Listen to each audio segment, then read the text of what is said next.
catch 'em all.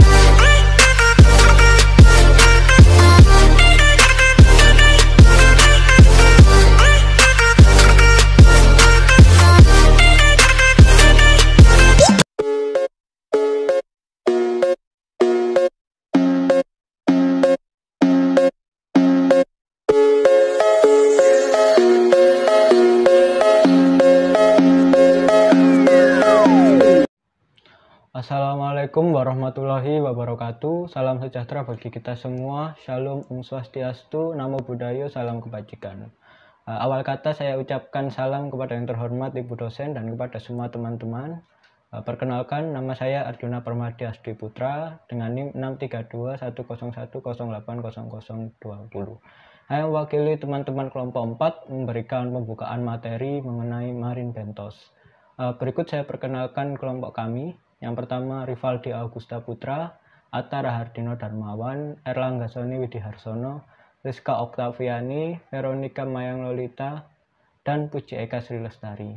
Kemudian, dalam video ini kami membahas 4 poin pembahasan mengenai Marine Bentos, yaitu pengertian bentos oleh Veronica, peran positif dan negatif bentos oleh Rizka dan Puji, cara menanggulangi peran negatif oleh Elang dan Aldi, dan cara melestarikan bentos oleh Atta. Sekian pembuka dari saya, terima kasih. Yang pertama yaitu pengertian bentos. Bentos adalah organisme yang mendiami dasar perairan dan tinggal di dalam atau melekat pada sedimen dasar perairan. Berdasarkan kebiasaan hidupnya, bentos dibagi menjadi dua, yaitu infauna dan epifauna. Infauna yaitu bentos yang hidupnya di dalam sedimen atau menggali lubang di dasar perairan, misalnya krustase dan larva serangga. Epifauna yaitu bentos yang hidupnya di permukaan dasar perairan atau menempel pada daun-daun lamun, misalnya bivalvia, gastropod, dan polychaeta. Organisme ini terdiri atas kelompok hewan dan tumbuhan. Berdasarkan ukuran hewannya atau zoobentos dibagi atas 3 golongan, yaitu makrofauna atau makrobentos yang merupakan 156 kelompok hewan bentos berukuran lebih dari 1 mm. Meiofauna atau meiobentos merupakan kelompok hewan bentos berukuran 0,1 sampai 1 mm. Mikrobentos merupakan kelompok hewan bentos berukuran 0,1 mm. Contoh spesies bentos yang ada di lautan adalah Planula woolerstorfi, Ulfigerina peregrine, serta teripang, bintang laut, dan karang atau koral.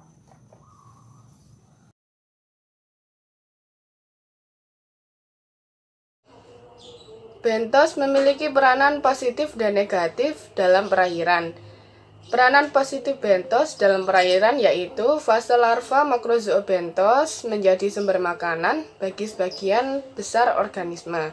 Yang kedua, makrozoobentos juga meningkatkan kadar oksigen di dalam sedimen atau substrat. Yang ketiga, makrozoobentos digunakan sebagai indikator biologis suatu perairan. Yang keempat, makrozoobentos berfungsi sebagai penyeimbang nutrisi dalam lingkungan perairan. Yang kelima, makrozoobentos dapat menguraikan material organik.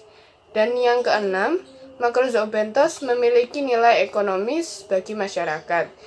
Juga makrozoobentos dapat dikonsumsi. Selanjutnya, peranan negatif dari marine bentos. Yang pertama, bahaya biologis. Salah satu makrozoobentos yang ada di laut yaitu bulu babi. Bulu babi dapat menyebabkan bahaya biologis baik bagi fauna laut maupun bagi manusia. Duri-duri yang dimiliki oleh bulu babi mengandung racun yang apabila mengenai tubuh manusia dapat menyebabkan bengkak dan rasa sakit. Kemudian yang kedua adalah bahaya bagi manusia. Karang merupakan salah satu marine bentos yang berukuran makro yang berpotensi menimbulkan bahaya bagi manusia. Karang-karang masif yang merupakan karang berbentuk padat dan keras serta karang mati dapat menyebabkan luka gores pada tubuh manusia yang berenang di dekatnya. Kemudian yang ketiga mengandung racun.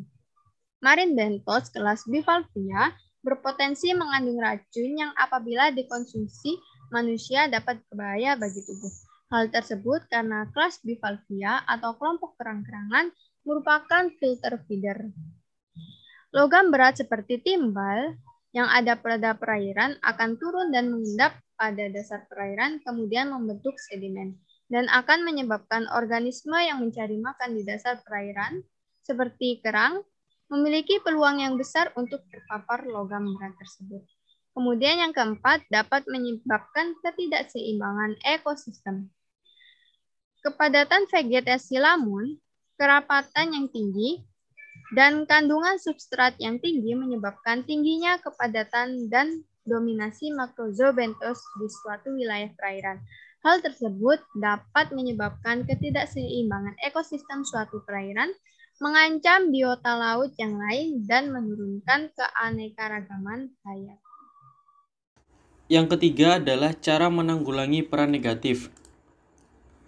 Yang pertama ada bahaya biologis. Bulu babi dapat menyebabkan bahaya biologi bagi fauna maupun manusia. Cara menanggulanginya yaitu dengan mengenakan alas kaki saat menyelam atau saat melakukan kegiatan di air karena dapat melindungi dari racun.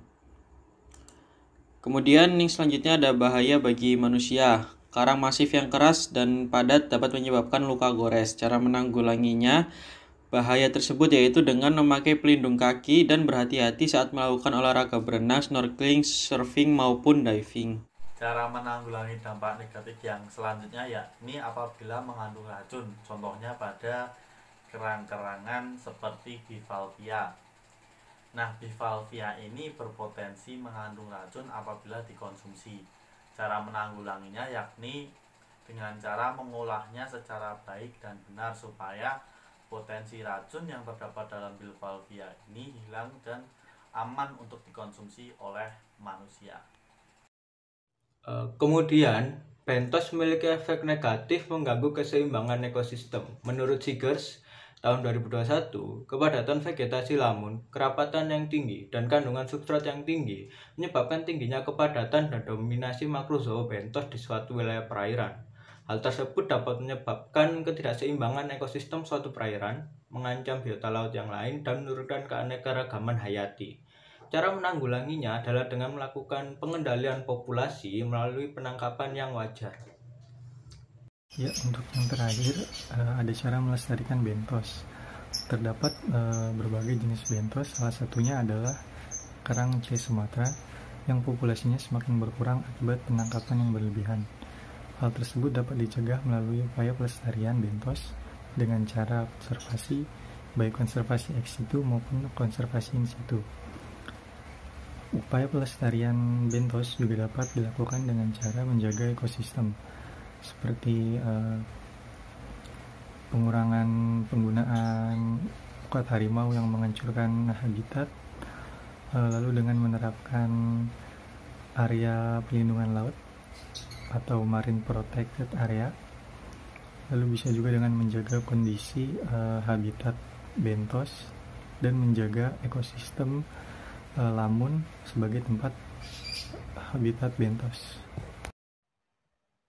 Dari pembahasan yang telah disampaikan, dapat disimpulkan bahwa marine bentos merupakan organisme yang tinggal di dasar perairan dan tinggal dalam atau melekat pada substrat di kawasan laut.